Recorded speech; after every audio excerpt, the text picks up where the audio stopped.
आधार card बनाकर उनको यहाँ के वेलफेयर स्कीम्स का भी फायदा मिल रहा है। तो इसका समस्या का समाधान क्या देखते हैं? देखिए, जो चीज सुरक्षा के लिए थ्रेट हो, रिलीजियस डेमोग्राफी को चेंज करने वाला हो, और ये जानते हुए कि यही कारण देश के विभाजन का कारण बना था जी।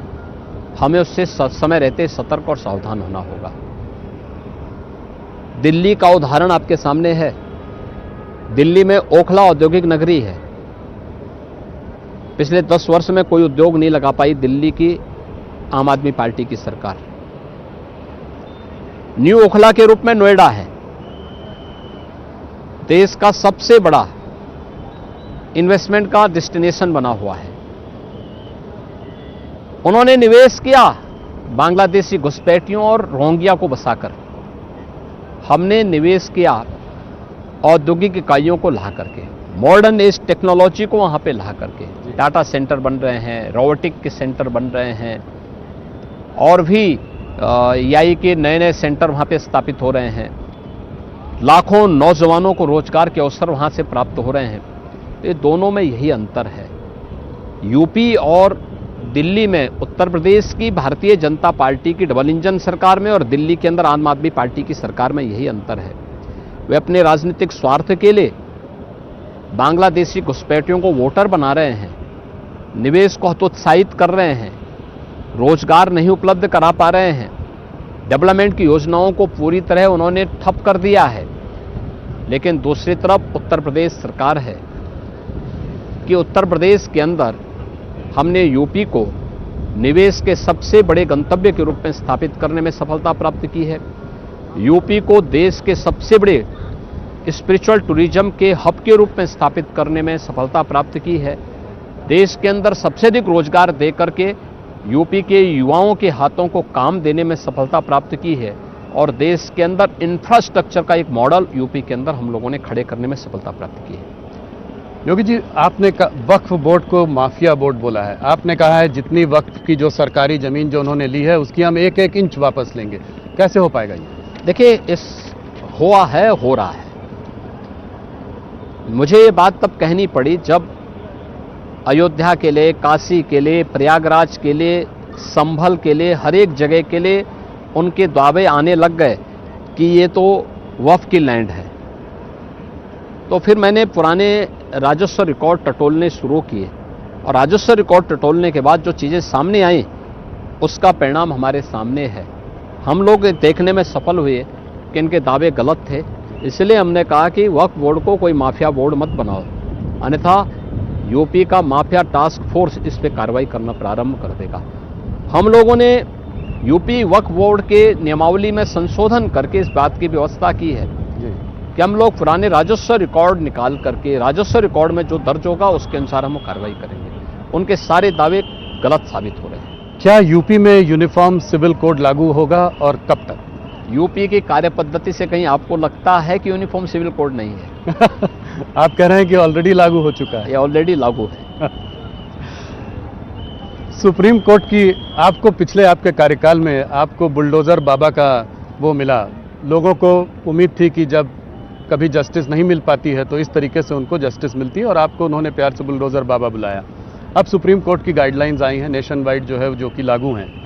तो ऑपोजिशन कह रही है कि अब बुलडोजर टेरर और जंगल राज यूपी में खत्म हो जाएगा। तो क्या करेंगे बुलडोजर बाबा? यूपी में जंगल राज पिछली सरकारों में था जी। यूपी में 2017 के बाद जो राज आया है वो राम राज्य है। सबको सुरक्षा, सबको सम्मान, सबको कल्याणकारी योजनाओं के साथ जोड़ना, सबको उसका अधिकार उपलब्ध कराना, ये यूपी के अंदर हुआ है। माननीय उच्चतम न्यायालय के आदेश के बाद हमारा काम आसान हुआ है, और आपने सुनवाई के दौरान इस चीज को देखा होगा कि उत्तर प्रदेश एकमात्र राज्य था जिसने जो गाइडलाइन माननीय उच्चतम न्यायालय के उन सबको फॉलो करते हुए ही अपनी कार्रवाई को आगे बढ़ाया है। और आज भी आप देख रहे होंगे हमारी कार्रवाई अनवरत रूप से गलत तत्वों के खिलाफ पूरी प्रक्रिया का पालन करते हुए कानून के दायरे में रहकर सभी कार्यक्रम आगे बढ़ रहे हैं। योगी जी, आपने यूपी को $1 ट्रिलियन इकोनॉमी बनाने का संकल्प लिया है। कब तक ये हो पाएगा? कोई कहता है 2027 आपने बोला या 2030। एक तो ये कि कब तक होगा और देखिए, कैसे होगा? 2029 की हम लोगों ने एक टाइमलाइन तय की है कि 2029 तक यूपी $1 ट्रिलियन की इकोनॉमी होगा और उसके लिए कार्य योजनाएं बनाई जा चुकी हैं, बाकायदा उसको इम्प्लीमेंट किया जा रहा है। हमने पिछले 7-8 वर्ष के दौरान 3 से 3.5 वर्ष कोविड महामारी के बावजूद अपनी इकोनॉमी के दुगना से अधिक करने में सफलता प्राप्त की है और मेरा ये मानना है कि हम लोग 2029 में इसको अचीव कर लेंगे। योगी जी, एक समय में मायावती जी बात करती थी कि उत्तर प्रदेश बहुत बड़ा प्रदेश है, यहाँ से 80 लोकसभा के एमपी जाते हैं। डिलिमिटेशन एक्सरसाइज के बाद मान लीजिए करीब 850 अगर सीट हुई तो यूपी की करीब 150 सीटें होंगी। तो क्या आपका क्या मत है कि ये बहुत बड़ा प्रदेश है? मायावती जी इसके टुकड़े करने की बात करती थी कि चार विभाजन होना चाहिए प्रदेश का।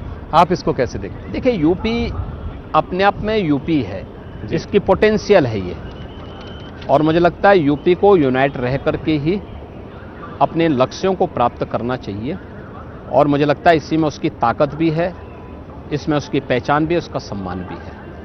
कुछ पर्सनल 2-4 सवाल आपसे हर बार पूछने की कोशिश करता हूं, एक आध और। आप गढ़वाल यूनिवर्सिटी से बीएससी कर रहे थे मैथ्स में, उसके बाद आप एमएससी कर रहे थे, उसके बाद आपने अचानक से संन्यास ले लिया। ये कैसे हुआ? किसने इसको देखिए, प्रभावित पूर्व किया? जन्मों का प्रारब्ध होता है जी। ये न मेरे बस में है ना आपके बस में है।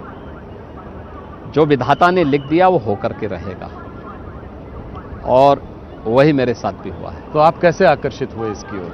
देखिए, मैं हमेशा व्यवहारिक जानकारी देने का पक्षधर रहा हूं और मैं पूज्य संतों की सानिध्य में जाकर के अलग अलग पंथ और संप्रदायों को मैंने देखा। बाद में जब मुझे लगा क्रियात्मक योग से जुड़ा हुआ एक समृद्ध संप्रदाय नाथ संप्रदाय है, तो मैंने उस समय आकर के महंत अवेद्यनाथ जी महाराज के सानिध्य में आकर के उसकी दीक्षा ली और फिर मैं इस पूरी परंपरा के साथ दीक्षित हो गया। आपके गुरु के गुरु दिग्विजयनाथ जी, वो भी लोकसभा में थे, वो भी एमपी थे। आप महंत अवैधनाथ जी भी राजनीति में भी रहे। हाँ, आप तो 26 साल की उम्र में ही एमपी बने और अब आज सबसे बड़े प्रदेश के मुख्यमंत्री हैं।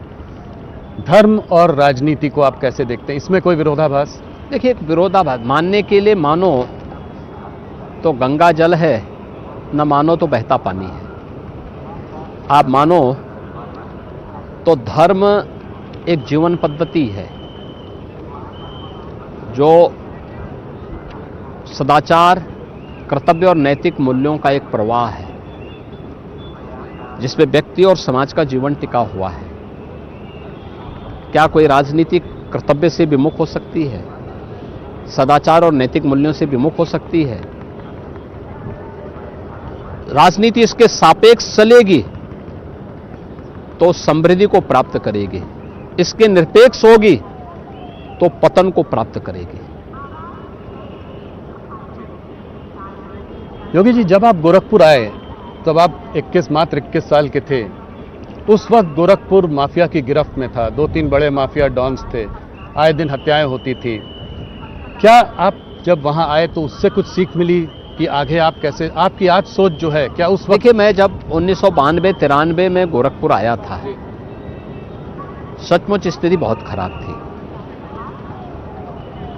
3-4 तो बड़े बड़े माफियाज थे ही, उनके गुर्गे अलग से थे।